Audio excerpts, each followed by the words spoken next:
Hello, this is my peak recording for my HPL 790 Symposium project entitled Moving Forward with New Electives. The idea is kind of summed up here in the subtitle. It's time to revise, reimagine, and refocus our elective curriculum. So my first step is my audience, and this is directed at every teacher in my school through grades 7 through 12. Yes, it's a large span of different age groups of kids, but every teacher needs to be involved in making our school better. So my audience, they are being asked to create electives to help solve the behavioral and academic problems that have arisen from a lack of academic electives. We have students who have about 3 study halls a day. They are bored, and many of them have become behavior problems. We have electives that are arts-based, and we have AP electives, but there is really nothing in between. We have a couple classes here and there, but for the most part, it's not something that the average student would like to take and be interested in. So we need to try to solve that problem with some creative electives that we can come up with. Through this process, teachers will learn how to use Prezi and Google Docs while preparing and presenting their class ideas. So not only are they solving a problem, but they are learning new technology. So I've talked about project-based learning, and what that is, it's the act of learning through identifying a real-world problem and developing its solution. That's just the bare bones definition of it. My project fulfills this, as my teachers are asked to identify a real-world problem, our lack of diverse academic electives, and develop a real solution, which is creating classes that they would love to teach to enhance our curriculum. I have included a couple links here that if teachers are interested in PBL, they can click on them and see. So this one is What the Heck is Project-Based Learning? This is an article here by Heather Walpert-Gowron, and she easily explains in plain language just what project-based learning is. It's not an extremely long article, but it's easy to read, and it really does just break it down. And then the project-based learning by the Buck Institute for Education, it gives you can click on, there's a lot of links, there's a lot of ideas, and so if teachers really are interested and would like to start their research process here, they can do so. So my plan works, I think, in logical steps. Step 1, teachers will first have a discussion about what classes they think our school needs most. This actually includes a survey that I made on SurveyMonkey. What they can do, they answer the question, what types of electives are most needed in our school, and then they can click on whichever one they would like. I'm just going to click on this and vote. Right now, since I'm the only voter, I am winning with answered 1 out of this, so 100% I've picked that. But they can click and they can see what other teachers, they can also go and refresh it and see as other teachers are voting what the school thinks.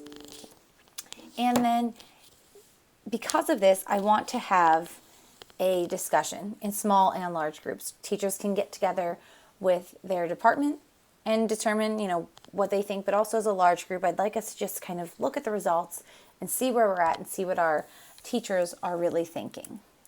Step 2, teachers are given time to brainstorm and share ideas with departments.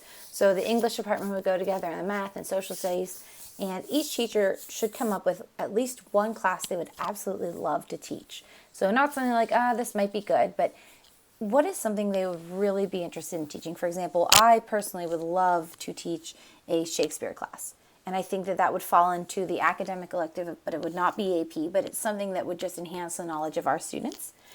Also, teachers can decide to work together and collaborate across disciplines or grade levels. There are no limitations on this part of the project, as creativity is crucial. So if there is a social studies teacher that would like to work with an English teacher on a Holocaust unit, they are more than welcome to do that. I think collaboration across the disciplines would be incredible, and another part that our school is lacking.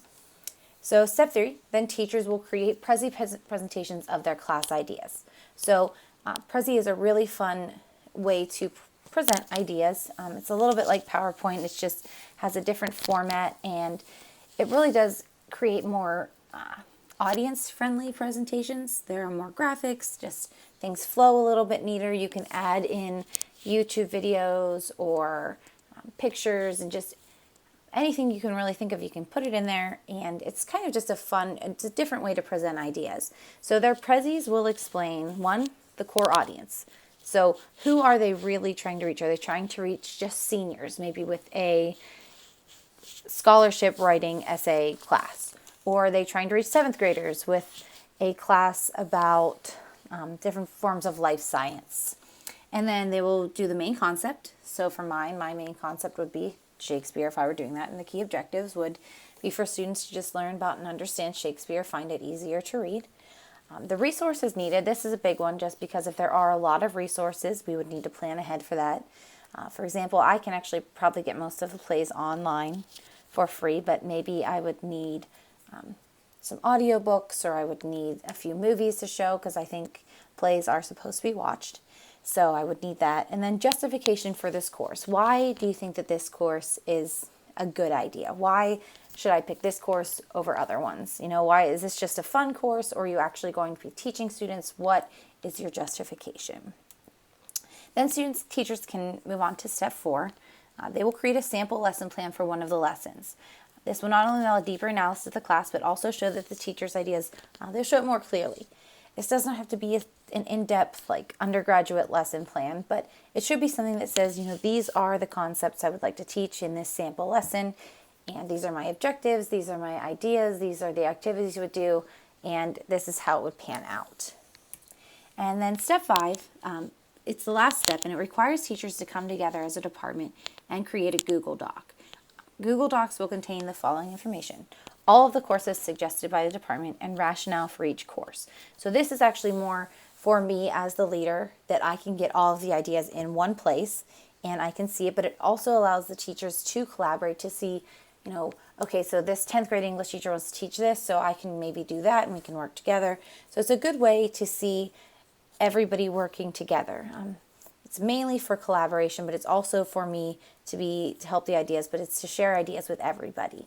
And all Google Docs from each department can be compiled and then actually presented to the school board. So this is not only a working document, but it is something we will use to justify our activities. Google Docs is great for this. Every teacher on the department can get onto the Google Doc at one time. They can create a standard form if they would like to. They can do it in whatever format they would like, but they would have to just include the information that they need to give to the school board about their class. And it's also just a great way to learn and use Google Docs. So there are clear connections to HPL in my project. Because teachers are using PPL while learning new technologies, they are acting as scholar practitioners and diving into HPL. So I'm not just standing up there talking to them about the classes we need, but they are solving a real world problem for us, and they are using technology, and they're also learning through doing, and their ideas and passions are at the center of this plan to other key concepts of high performance learning. So they aren't just, going along with the motions, doing what they're told, but this project is rooted in their passions and what they really care about, what they want to do, which I don't think teachers are asked enough. Teachers are often told you need to do this, this, this, and this. But this project actually allows teachers to infuse some of their personality and some of their ideas into their work. And lastly, these were my resources. And I hope that this presentation has been helpful in understanding my HPL 790 Symposium project. And I hope you enjoyed listening. Thank you.